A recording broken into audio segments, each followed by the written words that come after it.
Well, Halloween is almost here, and we're getting ready to pull back the curtains on the mysteries that go bump in the night. I'm your host, Tony Sweet, and tonight we're diving into an eerie world of haunted dolls and cursed objects. Those seemingly innocent items that hold dark secrets and restless energies. Joining me today is special guest co-host, Intuitive Shauna, who will lend her spiritual insights as we welcome paranormal investigator and haunted collector, Kari Bergen.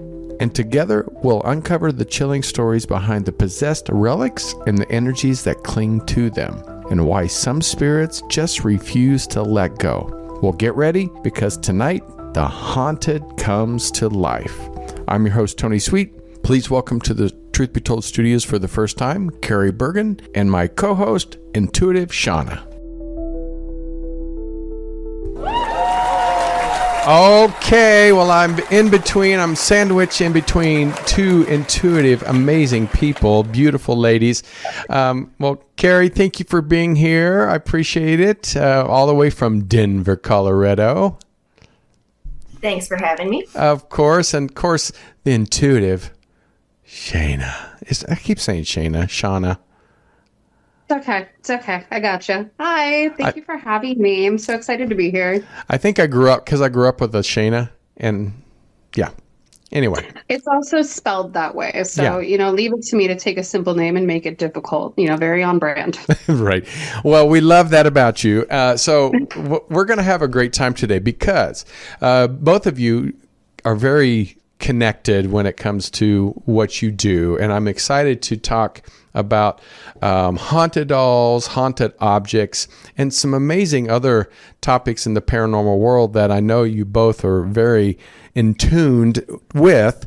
But Kari, I want to start off because I say everybody that's in this genre, at least majority of us, have had an experience, have had an opportunity to either see a spirit or a UFO or Bigfoot, whatever it is, but it really got our attention on watching different TV shows, comic books, and kind of dove into this genre of paranormal.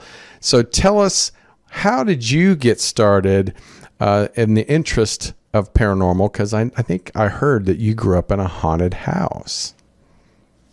I did grow up in a haunted house, and I've been interested in the paranormal for pretty much as far back as I can remember, since I was a little kid. I didn't even know there was anything unusual about much of what I was experiencing until I got into grade school and I started talking to other kids about what I was experiencing, and I realized not only is that weird, but other kids don't really want to talk about it. So it's really been a journey for me that took a turn into investigating the paranormal back in 2003 when my best friend Josh passed away. And he let me know that he was still around, and in ways that I just couldn't ignore. He would leave me bullseye candies. He would just amazing things. Objects would move. We could sense his smell around. And I wanted to be able to tell people I was experiencing that, so I sought to be able to prove it. I love that. And that is a great way to start to really dive into this world.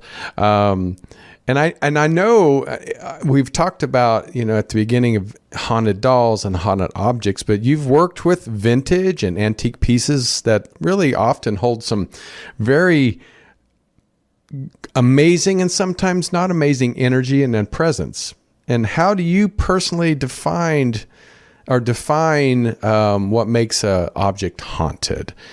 Because I think a lot of people, sometimes we hear the doors creak and the doors shut and all this stuff, but we don't know what is defined as haunted. So how do you find pieces haunted? So for me, there is not just one type of haunted that an object, a place, or a person can be. And although I think we're really familiar with some obvious ones, like an object that has an intelligent haunting, I'm also really interested in objects that have residual energies, which are energies from us, the living, that are imprinted on them. And I'm really interested in the interaction between the energies of the living and the energies of the dead, and the way that those different things could be represented by objects. Shauna, what do you, because I know you have a haunted doll and other objects. What is your take on that? Because you've been doing this for quite a while, and I know you've brought some items into the studio when we were in Burbank, California. So tell us your take on that.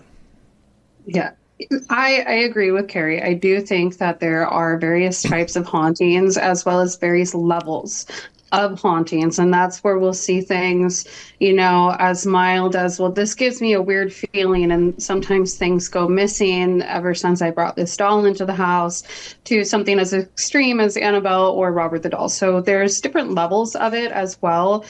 And I think especially in recent years, there's been such a blossom, I'll say a boom of people interested in it, where before, like Kari said, if you were interested in this, you were kind of the weird kid and other people didn't want to talk about it. And I grew up very used to being the weird one, and now our weird is becoming more and more, I don't want to call it normal, but I'll say curious. More people are definitely getting curious about it. And I think one question that poses for me is, we're seeing this boom of the oddities and haunted industry as well. And I'm always wondering, how many of these items have spirits attached to them because that's where the spirit went, versus the belief that someone had so strongly that they really wanted this creepy baby doll that they found at the thrift store to be haunted, that something was brought to it for that reason or because of that reason. Wow.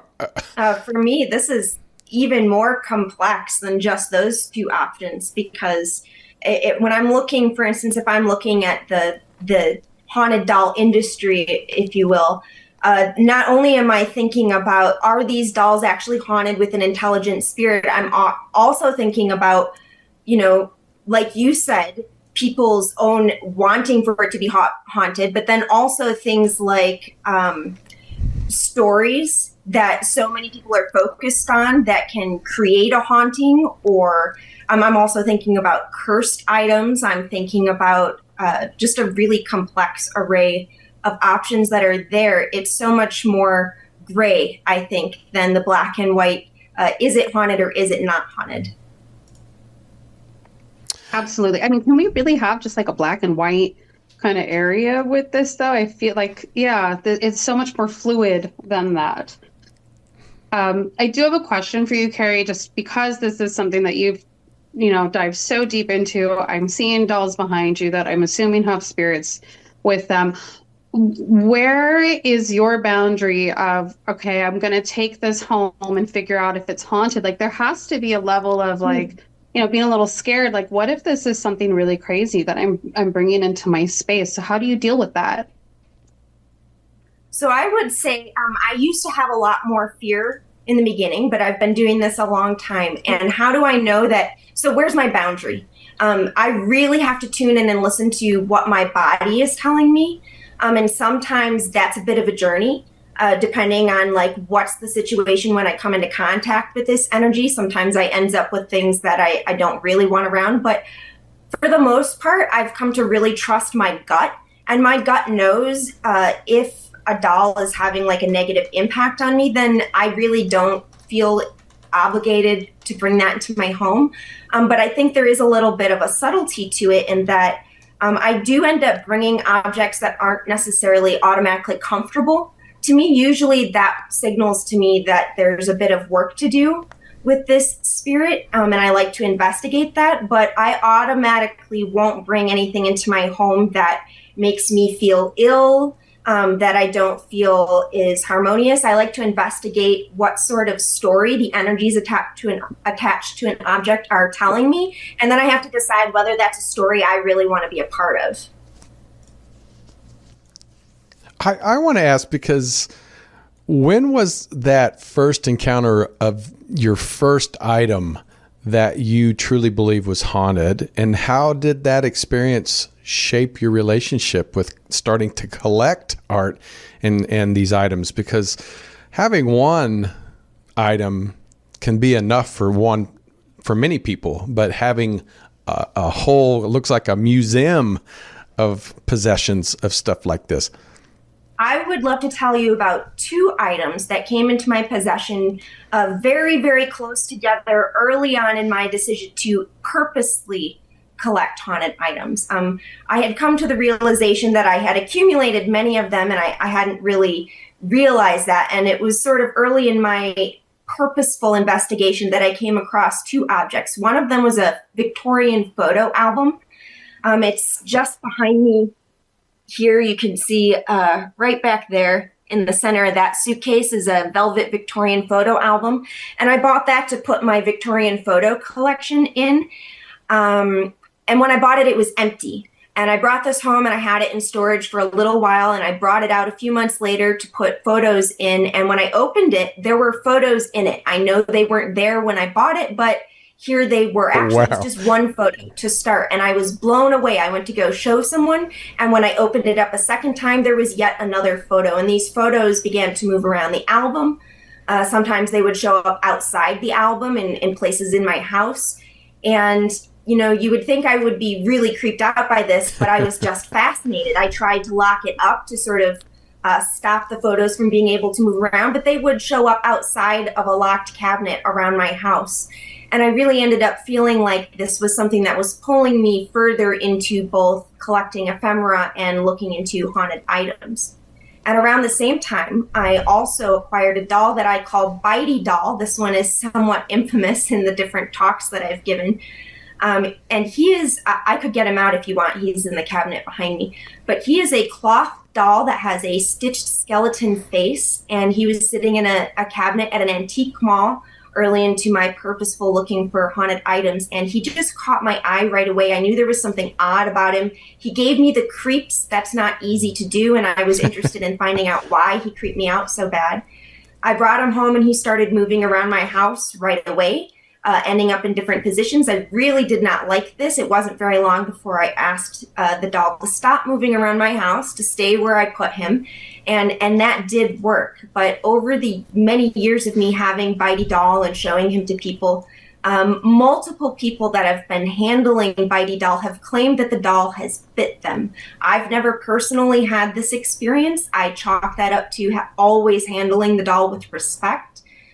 Because everyone that had claimed to be bitten by this doll was actively being skeptical or, saying that it was ugly or they didn't like it. And they would exclaim, "Oh, it bit me," and they would throw it. So that's why he ended up being named Bitey Doll.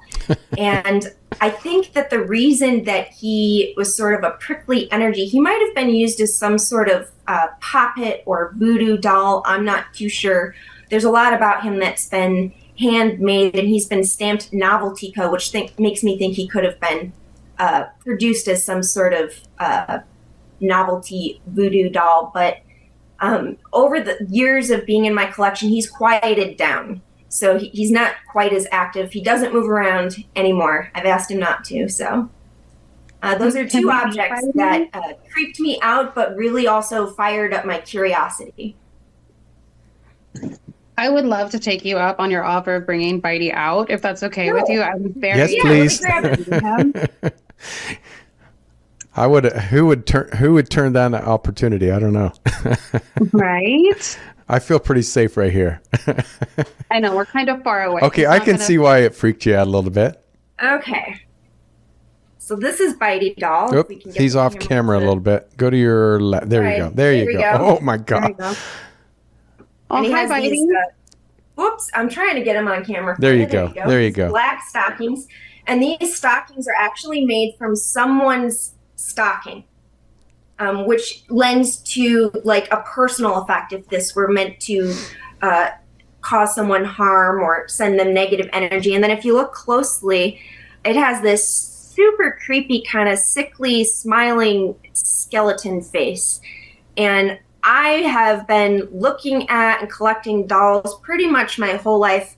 I've never seen another one with a face quite like this.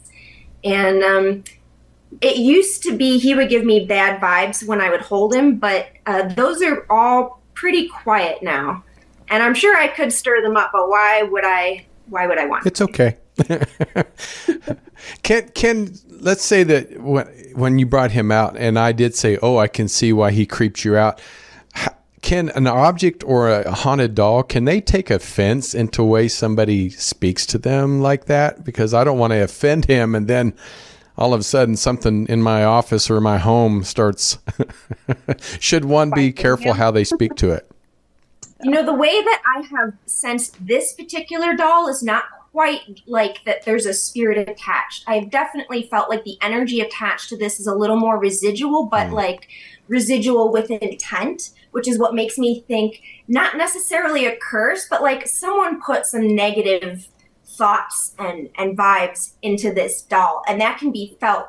And I think that especially when I got to the doll, I don't know what the history of this doll was. I think it was maybe like pent up before I got it. So like the activity was really strong when all of a sudden it's out of wherever it was, you know, kept hidden before, and it's getting activity that can fire stuff up. But because I'm not necessarily feeding that sort of energy, I think the negativity is going to dwindle down. And since it's not an intelligent spirit, I don't think you have anything to worry about, like something coming out to get you. And I think the only way that something negative could happen with this doll is if you were resonating or sort of vibing with the negative energy on the doll, of which I don't sense much anymore. So he's really quieted down. I know a lot of artists and people that collect pieces. Most of people see it as more of a neutral tool, but you say your objects speak to you, and I'm curious on how do you listen to an object before using it as an art? Because there may be some that don't want to be used as an art. Absolutely. Yeah, absolutely. And that this is, I'm still learning about all of this as I go, but there are definitely some objects that end up not wanting to be used for art, and I can give you a couple examples. Yes, please. I've had dolls that I didn't realize were haunted, especially early on in my collecting and deciding to, you know, gather these things and alter them for art. I didn't always realize the item I was working with was haunted. But sometimes I would find out because as I'm trying to work with the item, weird things would happen.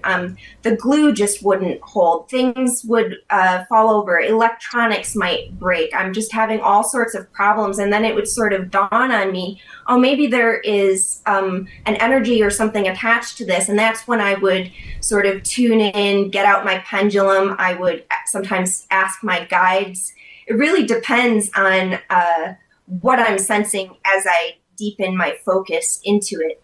But a couple other examples, I have a clock case that I will probably never do anything with. It's definitely haunted. And I think it's a residual haunting. It's a Victorian clock case. I was going to put an assemblage in it. And it was broken as far as I knew when I bought it. It didn't work. But as I had opened it and I was cleaning it up and I was trying to decide what I might build inside this clock case, it started ticking.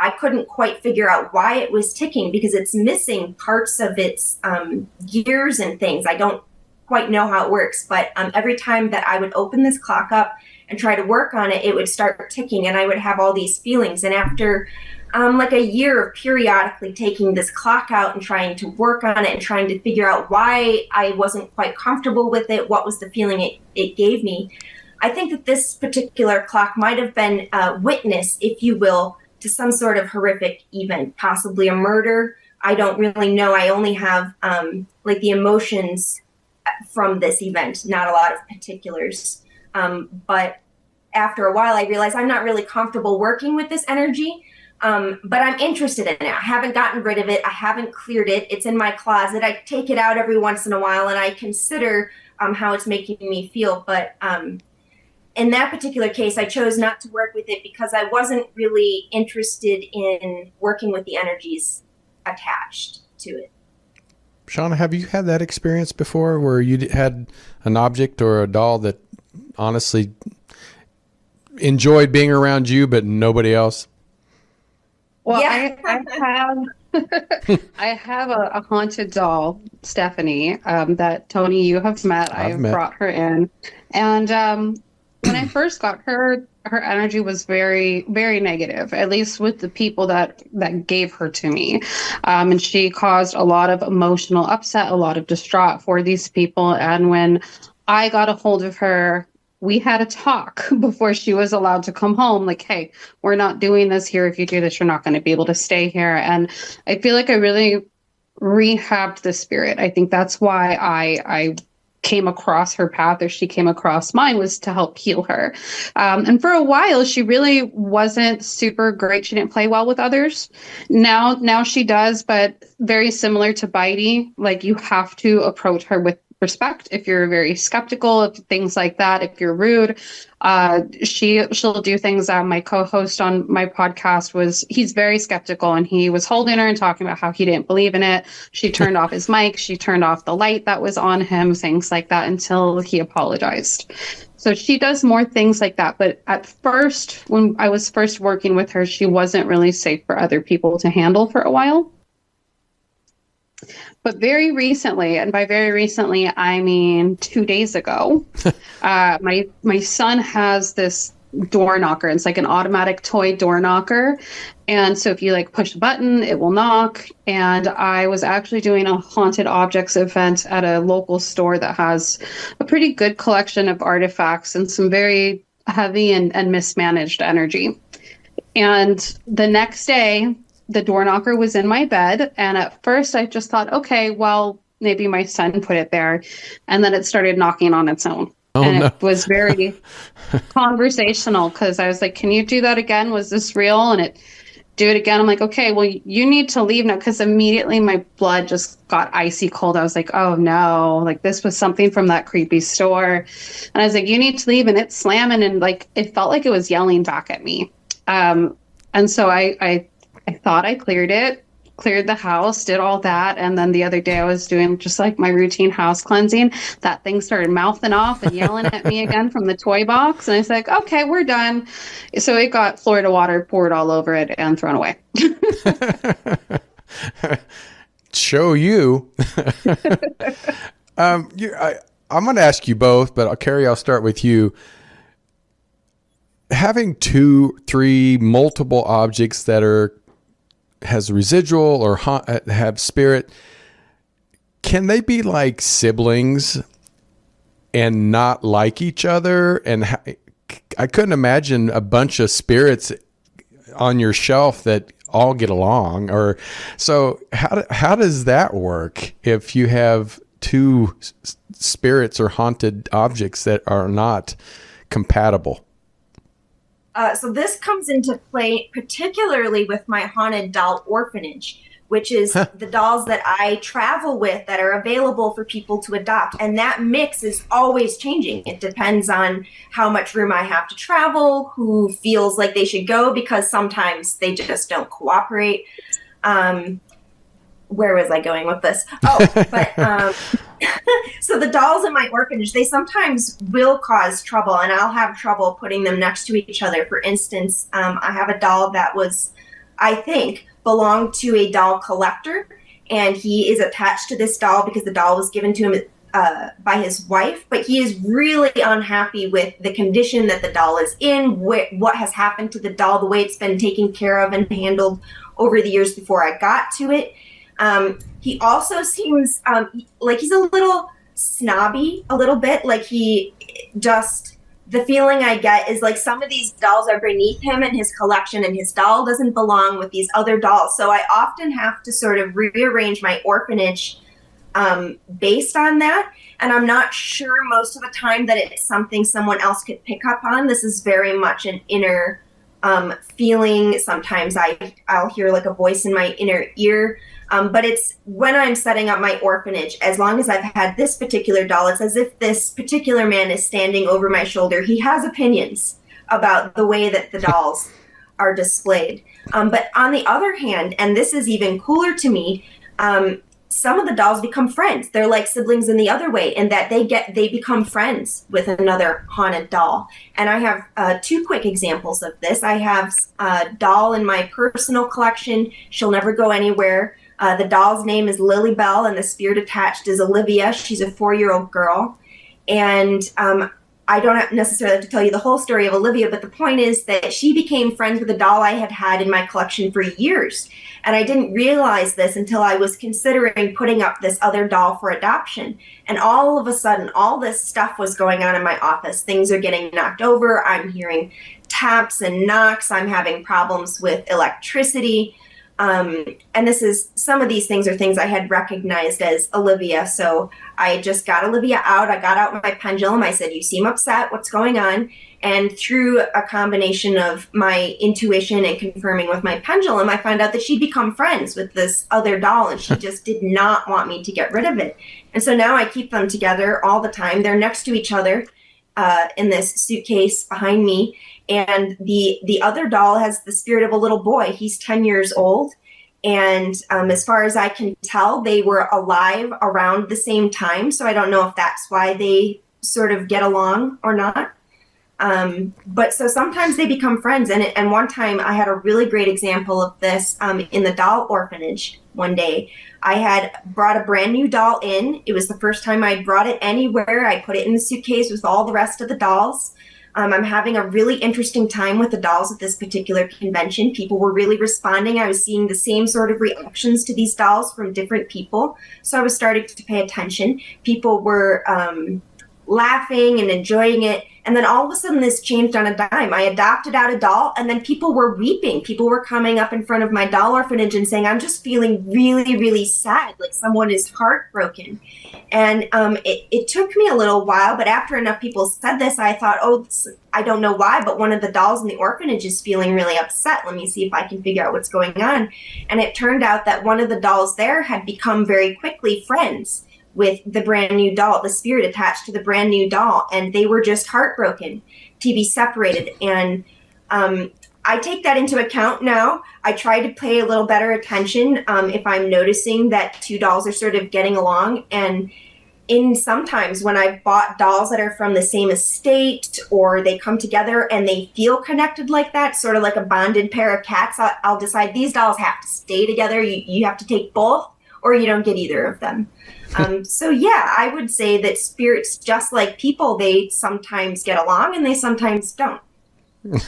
That's great. Have you had that? I think that is so sweet, though, that you find them and that you like allow them to have friends and you adopt them out as bonded pairs. I love that. But I just feel really sensitive to it, so it's hard not to care. Yeah, but that's good, and that I think it just shows the quality of you as because I believe if you're collecting haunted things, you're not just like a collector, you're also a caretaker, because you're a caretaker of those spirits. So it's just, an example of you being a good spirit caretaker. I do have a silly question, though. The dolls that don't get along, do they push each other? Sometimes. It seems that way. Yeah. This is it's all relative a little bit. So some of why I think that comes from a certain feeling I get, but other times it's just, they're really subtle. You wouldn't necessarily say, well, that doll's pushing this doll if it happens once. But when I see a pattern over a long time, and I'm like, these two dolls, every time they're next to each other, I can't get either one of them to stay in the suitcase. Then I start to wonder, and I'll often investigate that. I just feel like if I was a haunted doll, I think I would push other dolls. She would be the gang. She would have a spirit gang where they'd be following Shana. Absolutely. Is there because when we think here on Earth, they would have the kind of cisgender, and cis male, cis female, and then gender neutral. In the spirit, is when it comes to dolls or objects, do you feel there are more female presence of the spirits when it comes to dolls, or is it kind of a mix? Because when we think of dolls, and at least in this world, we think of it more women or girls. Do you see a mix when it comes to the gender of the spirit? Say I do see a mix. Maybe on average, just slightly more females, just because dolls are typically something we give to little girls. Right. But in general, I see an almost even mix. I see male spirits that are attached to, female dolls. I see female spirits that are attached to what looks like a little boy doll. I see dolls that have attachments from both male and female spirits at the same time. So, I think the reasons that spirits are attached to dolls, let's talk about that for a second. Yeah, I'm curious about that. I think a lot of people sort of assume that a spirit that's attached to a doll is attached to that doll because it was theirs while they were alive.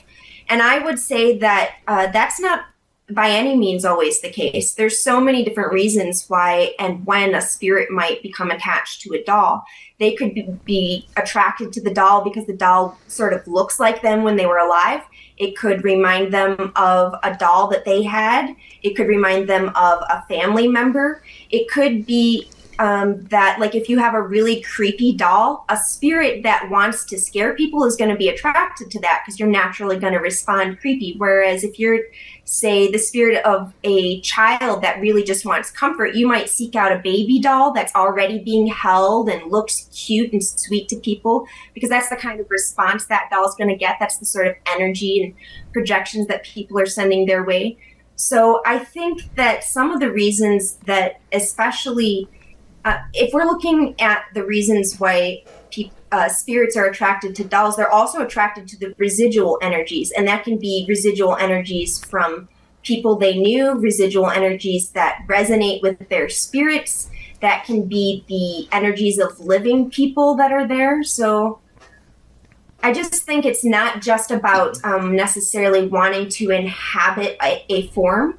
I think a lot of the time, spirits are attracted to these dolls, and they're not always stuck in a doll. I think a lot of people have a misconception that a doll that's a vessel has a spirit that's trapped.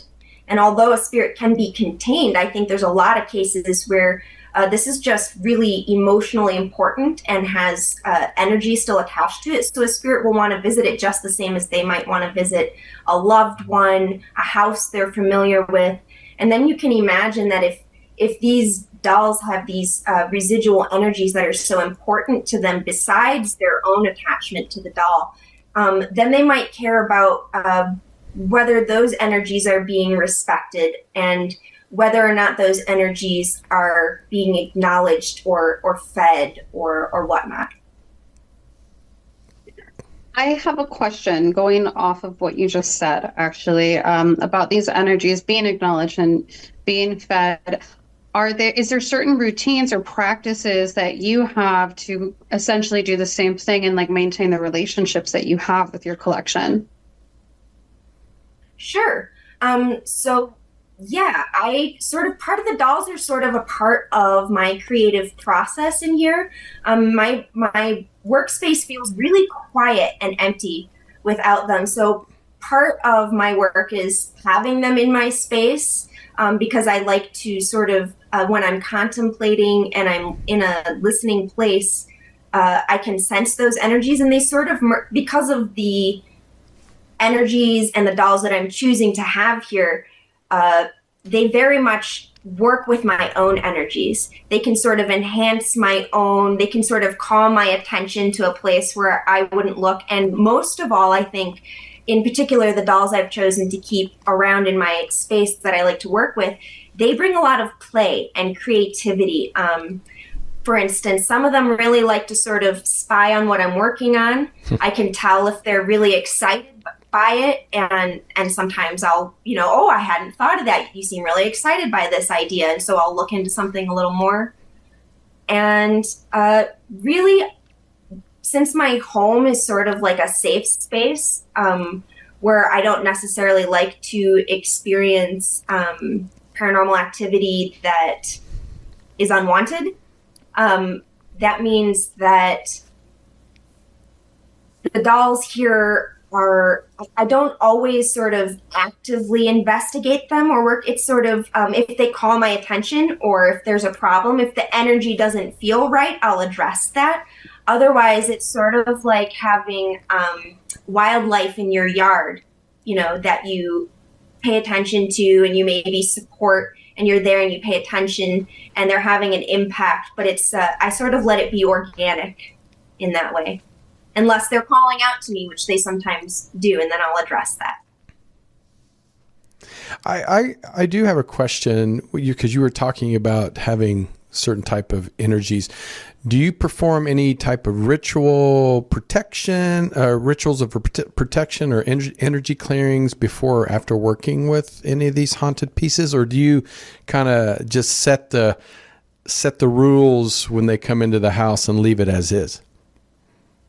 It's a little bit of both.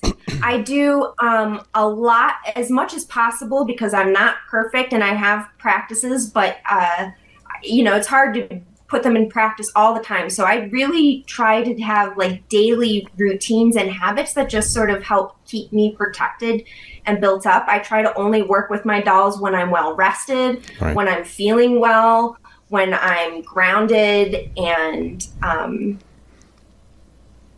there's a lot of daily things that I put into so that I know when I'm going to interact, there's already a lot of practices built up, so I'm safe. But I will often, especially if I'm not sure what I'm sensing about an object, I will call in support. And depending on what sort of investigation or session I'm doing, I do cleansing sometimes. I do call in support. I do call in protection. And I do this in just a million different ways, sort of whatever's handy at the time. I'll use my pendulum. I use visualization. I'll use herbs and crystals sometimes. And that's also, I think, a part of my daily practice. That's pretty good. Shauna, how do you handle, because you work with a lot of not only your own, but other people's energies. How do you protect yourself for going into this? Good spiritual hygiene is important. Yeah. Well, I feel like that's a layered thing, right? So I feel like you kind of just have like your standard base thing. A lot of times, I always wear my necklace that has my my cornuto, it has my evil eye, it has my monocornuto. These are like Italian folk magic things for protection, and that is one of my like first just daily things, as well as things like black tourmaline, which is always on hand, usually somewhere nearby, wherever my workspace is. When it comes to dealing with people's energy that may be really heavy, or an item's energy or something like that, a little more paranormal, that's where we have to do things like call in protection, like Kari said.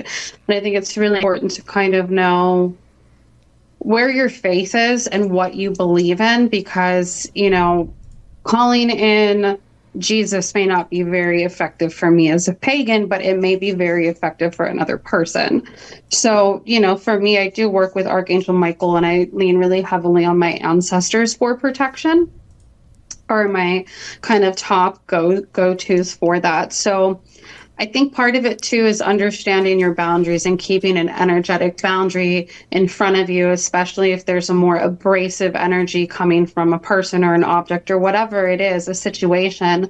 Shielding is important. I think if you're able to be mindful of that and stay on top of that, you tend to not have to run into too much. But I will say, I think, as with any industry, I think people that are novices, unless they're overly ambitious, tend to be very good about putting these things in place every day. But when you become more advanced and more used to it, I think we can get a little lazy and irresponsible if we're not careful, where I have absolutely been guilty of that. And I've had consequences because of that. Just like that door knocker I just told you guys about. I clearly was not on my A game, which was really irresponsible because I was around a lot of artifacts that I didn't know. So I do think the hardest part tends to be just like being accountable and being on top of it. That is pretty cool, because I think that's a learning lesson for a lot of people out there, that especially people that are not knowledgeable about it, just starting to handle haunted or possessed or residual spirit objects. And I think it's important to protect yourself. I do have a question, Kari, because we've mentioned a lot of residual and hauntings. what, because for the people that are just layman term, what is the two differences? Because between residual and just a haunting, yeah, there is a difference. And if you can explain that for me, please. Happy to. This is one of my favorite things to talk about, actually. So we're all familiar with an intelligent haunting. That's your classic disembodied spirit attached to an object. But a residual haunting is very interesting to me, because a residual haunting is created by us, the living. If you think about an object that you've had for a long time, like maybe a piece of jewelry that you wear, or maybe your car keys that you handle every day, those things are soaking up our thoughts and our emotions and our energies. And the more we use them, and especially if they have a particular purpose, like our car keys, we're using those for very similar things, and we're going to have very similar energies going on every time we use that. Let's say we lose that item, or we're not alive anymore, someone else can come across that item and still pick up on our essence. So for me, this is super interesting. I know I hear a lot of people talking about residuals as it applies to the residual energies from someone that's living who's passed, but residual energy is really created by us, the living. So we don't have to be dead in order to create a residual haunting, so to speak.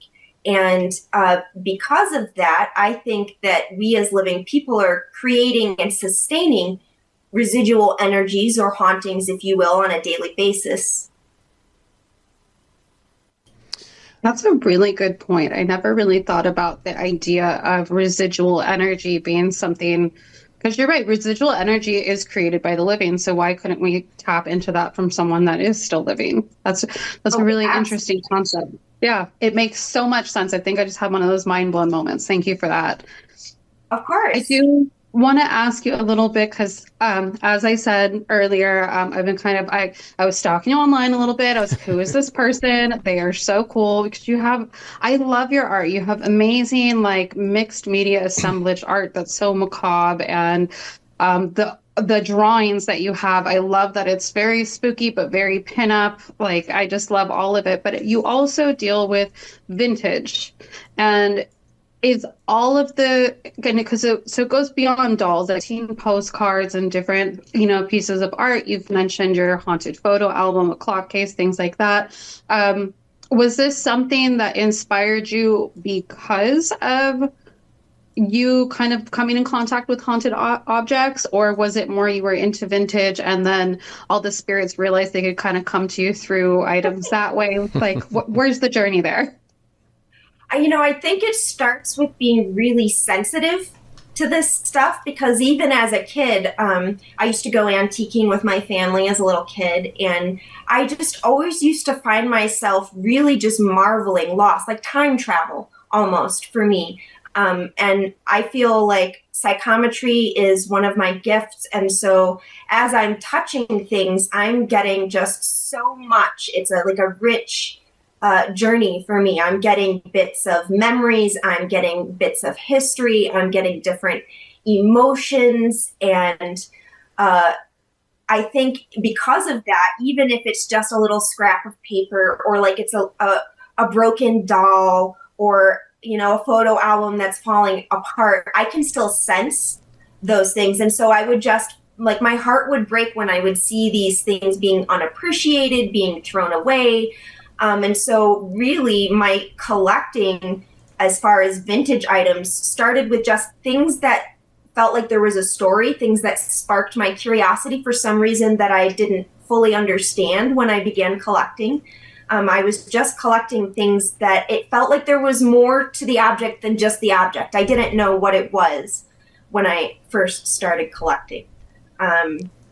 So I don't know what you asked me. I journeyed all over, but But that's kind of the way this stuff goes. I've noticed, at least from my experiences and some people I've talked to, I feel like when you open yourself up to the paranormal, or really anything in the spiritual realm, like, you go to find it and then it equally kind of begins to find you. And so I'm sure you've had that happen where, of course you go and you're looking for vintage and you're looking for these things, but I'm sure it equally kind of just arrives in your life as well. Have you noticed like any particular like time period that seems to be more attracted to you or you attracted to? I am definitely interested in the late 1800s to the 1920s. And I would say I do find a lot of things like that. And I would actually say that the way that I've gotten to where I am is by following these things that seem to come to me out of nowhere. And it's been in sort of witnessing my own experience and working with these things that I've recognized bigger patterns, and I've really just kind of like been studying my own self and my own reaction to these things. And so that's why I sometimes say, like, I'm still learning.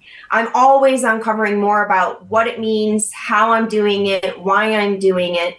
But I definitely in some cases feel like I've been led to be working on all the things I've been working on by amazing coincidences of coming across objects or being given objects or being at just the right place at just the right time, or these things that just absolutely inspire me. And I have this thing that I call the ping, or the spidey sense, which is I get these feelings, these intuitive feelings that there is an item that I need to go see. Sometimes this will be really specific, like I might actually have a picture in my mind's eye of something. Sometimes it'll be more of like a feeling of where I need to go look. Sometimes it's a feeling of like, oh, there's something that you need to go see right now. Like it's related to what you're working on right now, go. And when I follow these pings or hunches, I find the most amazing things. And so after finally realizing that was happening, it's a little more real time now. So when I'm out, I don't question it so much. I just listen right away. Oh, I'm getting a ping. I'm having a feeling there's an item over this way. And in particular, that happens with haunted dolls, mourning and Victorian ephemera, and disaster-related items. Wow. I when you started talking about like these pictures or objects from the late 1800s, the early 1900s, I'm going to show you this. This was one of my great, I just happened to have it on my laptop or my desktop. Great third great grandparents. Have you ever worked with people that do ancestral work to see if they are any residual connection or haunting or spirits that are still connected to photos like this or objects from their family's past? I think that would be fascinating to work with people that... Mostly just my own work with myself. No one's ever asked me, but I'd love to do that. I think that would be because so many people are really trying to find their family connections. And this, because I tell people all the time, when they say family trees, there's a lot of branches on the tree. And so the connections that you bring from the DNA, sent from generations past, and also you're talking about you're so connected to it. Do you feel like this may be a past life experience that was an era that you lived in? I think it's a very varied effect. I think that I have possibly past lives. I think definitely ancestry. I think definitely, I didn't know what half my ancestry was until 2020 when I did an ancestry DNA test. And what I found out completely blew my mind and is absolutely a part of furthering my journey now. I found out that I have Salem ancestry on both sides of the trial. I have some really amazing authors in my history. And so they definitely, I feel, are some part of the sort of extra coincidences I experience around some of these things. I definitely feel supported and led. Yeah. And I think they definitely help keep me safe as well, energetically. Yeah. Well, I know you have a lot of objects, and this is just kind of a fun question, but if you could create a museum of your haunted dolls and objects, from your collection, what would the first exhibit be titled, and which item would you greet visitors at the door with? Oh, boy.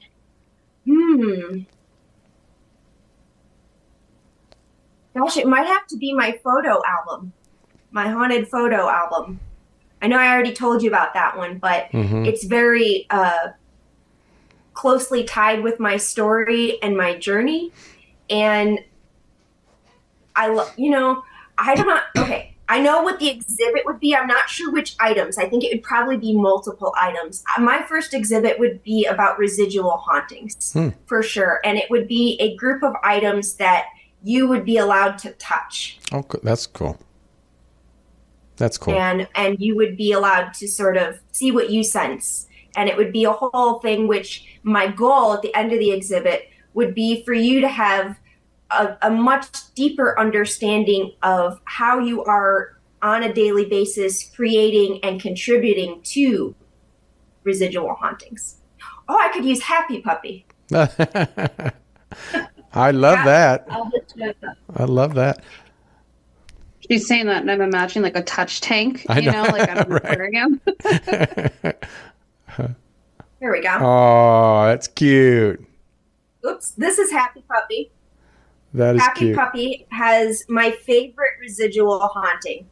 So this has the residual energy of a 6-year-old girl's birthday party. And this little doggy, he's from the 1950s. He's a little robot. He originally would have walked. He would have wagged his little tail. His little ears would have perked. He even barked. And when I hold this little dog, I have my heart wants to explode. Exuberance. I feel like the feeling you had when you met your first real puppy and you held your first puppy. So I just feel this girl absolutely loved this thing, and she had such good memories and she kept this dog her whole life, and every time she looked at it or touched it, she just reinforced that positive memory. And so it uplifts me every time. I love Happy Puppy. Love it. Shauna, what would be your exhibit? Gosh, I don't even know. Well, I think my exhibit, because I do have a soft spot for graveyard dirt. I love frequenting cemeteries. I love them. I think a lot of times they're absolutely stunning. It's also really fascinating to see the different religious and spiritual practices that people have that are put in place through cemeteries after death, and the way that they tend to their ancestors that way. And even just regionally, how things are done. Like in Los Angeles, we don't really have a lot of like the typical headstones that are standing above ground. We have them like flat on the ground. And so, going to other parts of the country, I've been able to see some just truly breathtaking cemeteries. And from that, I think my like haunted hoarder brain is like, yes, take the dirt with you. So I do. My bad habit with that is I will have little bags that I promise I'll remember where they're from. And now I have a bunch of bags. I'm like, I don't remember which one this is from.